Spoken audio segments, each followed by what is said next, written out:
All right, and this is where discussion begins on the Leadership Forum. We ask you what is the way forward, because the solutions has to come from us. Today I'm hosting a panel of Kenyans who the sovereignty actually belongs to. It's not the members of parliament as is deemed. The Constitution says the sovereignty belongs to the people. They are the ones who are giving us their voices. What has been their experience out there? What do they think is the way forward following this stalemate? And I can see a lot of your feedback coming in on Twitter. I'll be reading some of them in just a bit. But for now, you know how we do it here on Leadership Forum. They all have about 5 minutes to give a presentation, and we call it Addressing the Nation. And then they sit down and we have a discussion. First up is Nerima Wako. She's not anything else. She's not new to you people. She's always been with us here. She's the Executive Director, Siasa Place, and also a political commentator, and a young person who influences the youth.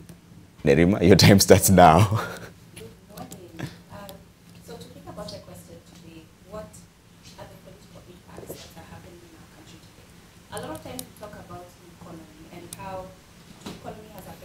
All right, before we get to Nerima, I'm having a bit of a technical hitch. We'll sort it out in just a bit. But let me read out a few tweets. Nerima, I'm coming to you. Just hold on 1 second as we sort out that technical hitch there. John Gidanga says, dialogue between Jubilee and NASA is inevitable in order to avert a political crisis. The grandstanding is tantamount to living a lie. And we also have Amakanji here, Amakanji Thomas, who says way forward is to have a credible elections. Dialogue won't solve anything at all. Let IBC be reconstituted and have trust of Kenyans. Otherwise, we are not going anywhere. And boycott will hurt Kenya even more. Those are your opinions coming through. We also have Otieno Mark Olwatch, who says justice is the only way forward, not dialogue. And we also have Raf here. Raf, who says, partially, I also blame the media. That's a very important part. We will also be talking about that, the role played by the media and the role played by the institutions as well, like IBC, EACC, and also the blame game, when we shift the blame to other people. And like now, Raf says he blames the media partially. We'll try and find out if you feel the same way and what you think we should have done that was better or different, that would have made you feel that the media is part of the solution rather than the problem, and also other institutions like IBC and the rest. And Ogueno Lovilance, it's an interesting name. He says Central Republic of Kenya and People's Republic of Kenya. That's all he says. So the secession talks has started again, and we will see whether it's... We're going to talk about the secession talks also. When a country where people start talking about separating to the Central Republic of Kenya and the People's Republic of Kenya, what does that mean and what is the way forward? Remember, the sovereignty belongs to you. Nerima, I believe we are good to go? Okay. All right. So I was saying previously that a lot of times when we talk about the political tension that's happening in our country right now, we tend to focus a lot on the economy. But have we taken time to think about the social aspects that are being affected? We can look at the universities that are shut down because of lecturers who are on strike, but also because a major university was shut down because of political reasons. So that means we have a lot of young people who are idle at home. And we can also look at the healthcare system where nurses are still on strike. That means that a lot of people don't have access to medication or healthcare, and that is a worry for our country. However, we cannot dismiss that there is a population in our country that feels marginalized. And I believe that it's time that we listen and find out why and find solutions to that. Because when we look at our churches, and I say churches or religious institutions because Kenya is very religious. I've seen in the papers today where we're having prayers for the country. Before any event, we have national prayer days. But then do we act on these religions that we seem to follow? We see our leaders or religious leaders in your very own churches talking on ethnic and tribal lines. We see vernacular radio stations doing the same thing. But as a population, we tend to be passive. It's come a time where when we see that things are happening around us that we do not agree with, where we as citizens cannot continue to be passive, we must stand up and do something about that. But not only in that aspect, it's about speaking with your neighbors, because at the right moment right now, we're seeing our political leaders not even being able to conversate with one another. It simply leads to arguments, bickering, and there are no solutions being solved. So what can we do as a citizen? It's simple. We can talk to our neighbors. What we can do is find out and figure out why they would feel marginalized if they do, and those who don't, and have a conversation with one another. Because at the end of the day, it's these neighbors that we're going to have to build a community with, and and the very social aspect of our communal fabric is tattering. And if we cannot recognize that, then we as a people do not recognize the place that we're in as a country. I believe that there is hope. I believe that there are a lot of young people who are out there who want the best for themselves in this country. And I believe that a lot of us understand that this country is all ours and we want the best for it. But it cannot happen if we continue to be passive. It cannot happen if we continue to behave that Superman will come and fix our problems, yet we are the only solutions to the problems that we have, because this is our country. Thank you. All right, Nerima.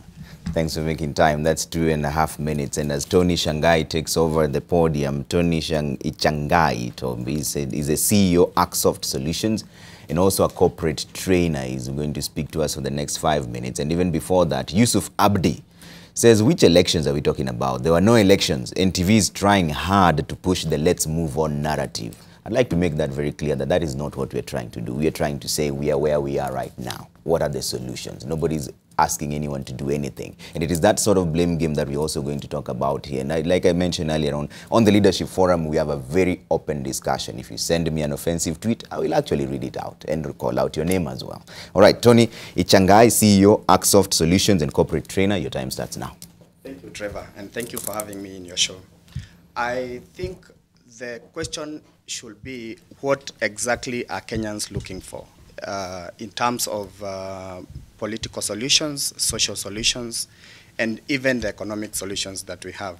But of fundamental importance is what are the real problems that are affecting us as Kenyans. And the main thing, in my own opinion, is that what Kenyans are looking for is a country they can be happy in, proud of, and a country that everybody will feel respected. But what I believe is that all of us have an individual responsibility as well as a collective responsibility as a nation. And for us to be able to go about this, I believe that we need to go back to the basics. And the basics that I think that we should be able to focus on as a nation is, first of all, we need to have values. We need to go back and ask ourselves, what are the values that are guiding us as a nation, individually and also collectively. And when we are able to answer that question about values, and we own those values in ourselves, in your whatever situation or whatever you're doing and activities, your day-to-day activities, you should be able to have what Nelima is saying, that cohesiveness and being able to live together socially. The other thing that I think we need to focus as a nation, and again, when I talk about as a nation, I want to focus as individuals, because I said we have personal responsibility, is ignorance of basic facts of life. And when this, we have a nation where majority of people are ignorant of basic information. They don't know their basic laws, bylaws. That's why you have vices like corruption being rampant. And why you have this is because if for example, a policeman caught you and you don't know your traffic laws, then it's easy for you to be manipulated. So we need to really refocus and see how we can be able to empower our people by building capacity and helping them to understand themselves and to understand the laws that govern us. The other thing that is of fundamental importance to me, and I think to the nation, is we need to have a country that is motivated. This nation is made of people, and these people need to be happy. In the happiness index, the global happiness index, I think Kenya, we are ranked number 83. And when you look at the factors that they consider when they are coming, bring this particular happiness index, one of the things that they measure is, are these citizens of this country honest with themselves? Are they able to communicate and have professional honesty? And also as leaders and even as individuals, the other thing is also we need to focus on things like, did they feel free?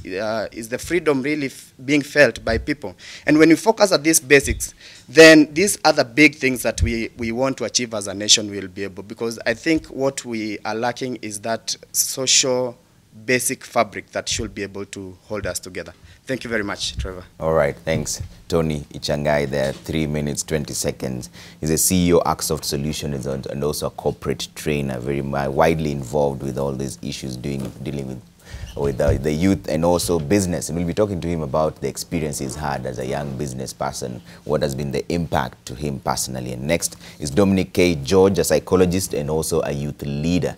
Dominic, your time begins in the next few minutes. But before we get into that, Grayson Marwa says, and the truth be told, Nerima, this population that feels marginalized is almost 50% of this country. Lots of issues from representation to distribution of resources and other issues like land and historical injustices. We must seek to address all these fast. All right, and that will be coming to, we'll be talking about that as soon as we start our discussion. But Dominic, your time starts now.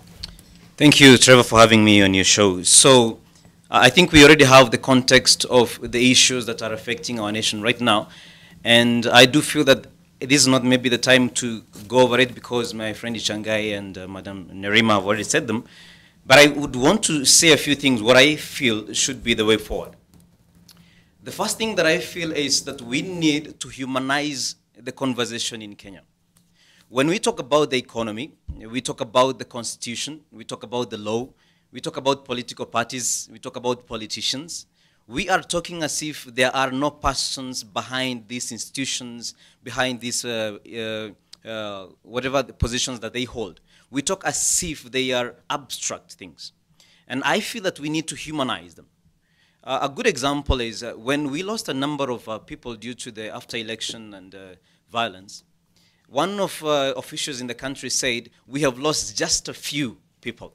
As if those people who died did not have a face, or they never had a family, or they never had a future, that they were negligible. This conversation, therefore, this approach for me bespeaks of a conversation that has left the human out of the picture. It's as if we are talking about aliens, as if we are talking about people, we are talking about a conversation about things, about robots. So we need, the first step for me is to humanize the conversation. Number two, we need to Kenyanize the conversation.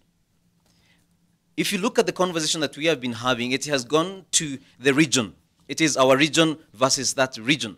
It is my tribe against that tribe. It's about this ideology against that ideology.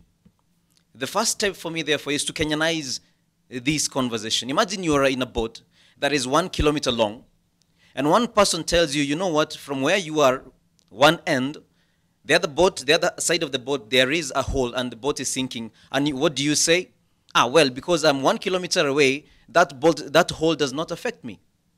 I think this is the challenge. When one part of the nation burns, the whole nation burns.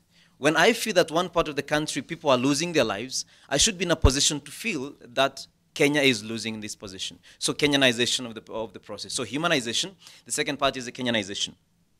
And then the third point for me is the ownership of the Kenyan story. We need to own the Kenyan story, that this is my story. It's not the story of the parties. It's not the story of the political parties. It's not the story of the parastatus. It's not the story of anyone else. It is the story of you and I. It's a Kenyan story. It means, therefore, that we cannot stand as if it doesn't matter. As a student, maybe there are so many students who would mention that my parents told me to do 1, 2, 3 when I went to the university. But I did not want to do that. So when it is happening the same, and you are not getting involved in the story because you're like, I don't like politics, but these politics are deciding your story, they're deciding your destiny. So you need to be part of the Kenyan story, own the Kenyan story. This is our story. And finally, I will talk about empowering the office of the citizen. A friend of mine called Bina Maseno once said that the most powerful office is not the office of the president, it's not the office of the CEO, it's not the office of the NGOs, it's the office of the citizen. When we are talking about the story of you and I, we are talking about the story of the Mama Mboga, we are talking about the guy who is selling sausages at the stage. We are talking about the media person, we are talking about each one of us. So we need to empower the citizen. And empowering the citizen means understanding that we, in a democracy, we are the majority. Sometimes the arrogance of the politicians comes from the fact that they know you and I will support them no matter what. So it comes therefore to mean that you and I are not empowered to be critically conscious. When you say that there were elections because you are a supporter of Jubilee, do you know why you are saying the election was simply because it was said? When you say there were no elections because you are a NASA supporter, do you know why you are saying so, or simply because it was said and you've got to follow the script? So I think the last part is the empowering of the Kenyan citizen to be more critically conscious, to be aware that the story, the Kenyan story, is your story, and to be aware that you can make the difference and become the change that you want to see. This will be my reflection for now. Let's keep the conversation going. All right, thank you very much. That's Dominic K. George, 4 minutes, 30 seconds. That's almost a record here. A psychologist and a youth leader as well. Joining us now is Billy Mijungu, a public policy analyst. He's just coming in straight, and we're taking him straight to the podium to give us his views in the next 5 minutes. But before I get into that, Otieno Makolwaj says, if Kenya lets this election go through, then we should prepare for more elections in the future. All right, we'll be talking about that in just a bit as well. Billy, your time starts now. Thank you. Thank you, Trevor. Good morning, Kenyans. We are at a point in our country where we know that we are torn. And wherever the side you are, we cannot be definite about where we are headed, and the country is in anxiety. We've always started well, but we always seem to end up in a very slim path. The same path that we are in today, that is 5 years down the line, and almost every 5 years. As a country, we recognize ourselves as being ethnic first. Where do you come from first? I'm a Luo first or Kikuyu first, before we are really Kenyans. So to us, we have to have a system of leadership that is reflective of the desire of Kenyans. Kenyans want to be their tribes first, or their clans first, and then later on, they are Kenyans. So I think the political system should reflect that. And that can only be a discourse that can be channeled through constitutional amendments and all. This concept of leadership must be anchored in the Constitution, because it's our belief that a country that is as diverse as ours, probably the presidential system does not serve us better in leadership. Probably we need a system that is more inclusive. And that would mean we probably have to go miles and miles ahead to start the process of redefining the kind of system of governance that we want, or the kind of system of governance that we desire as Kenyans.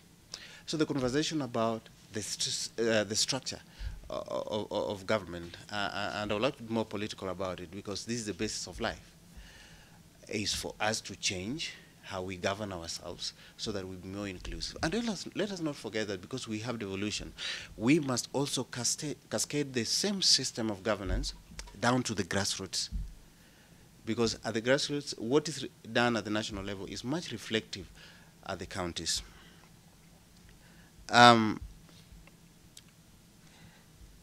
Because we are more than 42 ethnic communities, the leadership that we have that makes us more inclusive, that helps us define ourselves, is reflective in our 42 ethnic communities. And it is no longer possible that you can just choose a few people from those ethnic communities and make them leaders in a formation, and then Kenyans will be satisfied. Kenyans know their leaders, and in all those 42 ethnic communities, they would like to define who represents them in any formation that the country takes.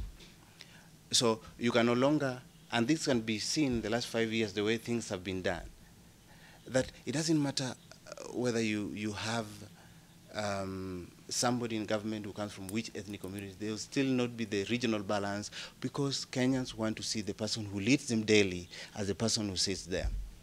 But I think the conversation should go on regarding the leadership of our country, and I believe one day, and in no due time, probably we'll be able to sit down with Kenyans and have a conversation of how to have a system that works for us. Because for me, that is the bare minimum. That is what ails this country.